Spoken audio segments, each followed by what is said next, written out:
Hi, my name's Lee Whiting. I'm the Test Solutions Sales Manager for minicircuits products, including our signal generators, our power sensors, our programmable attenuators. We have a demo here today to show the breadth of products we have and the ease of control. So what we have is our 44 gig SSG 44G signal generator. We have this here is a dual SP40 mechanical switch box. Our 18 gig programmable attenuator with 0 to 63 dB attenuation. And over here, 18 gigahertz peak power sensor. The setup is connected together to essentially be 3 demos in one. The first demo uses the signal generator, passes a signal through the coupler, through the switch to characterize this bandpass filter up here. This is a 9 gig bandpass filter. So the switch box will automatically switch through the steps. It will switch the signal through a through path to calibrate the insertion loss. Then it will switch the signal through the bandpass filter itself to calculate the insertion loss.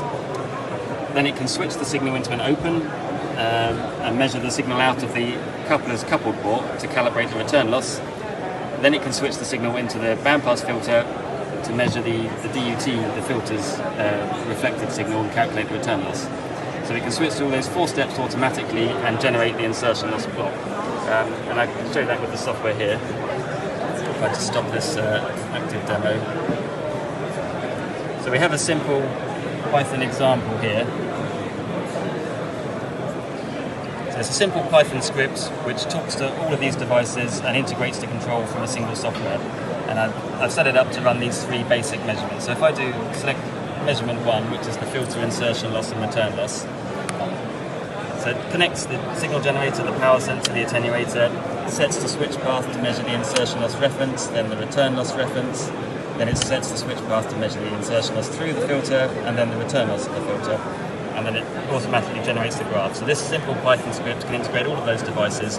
The resolution is very low here deliberately, so it's a fairly quick demo, but we can set much higher resolution. And in fact, we have a screenshot that we prepared earlier, which shows a much better resolution. So this is the insertion loss and return loss we measured earlier with a much, I think, 50 megahertz steps, and this is a 9.5 gigahertz bandpass filter. So then one of the other things we've done,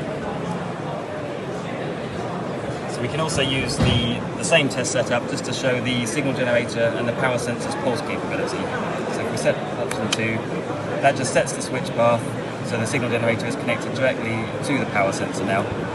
And if we use the GUI for these 2 devices, this is the signal generator's GUI. It's set to 12 gigahertz plus 10 dBm output, and we can set up a pulse mode.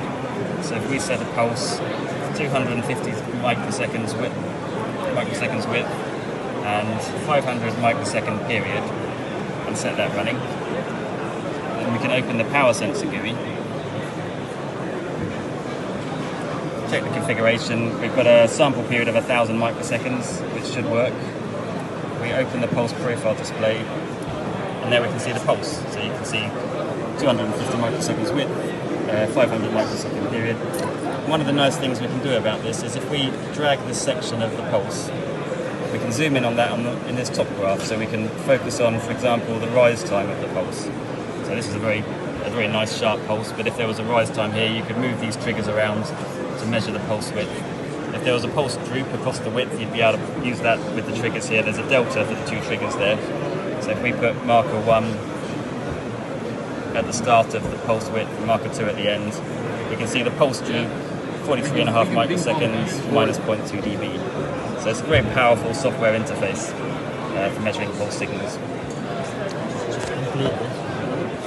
Okay, that's all. Thank you.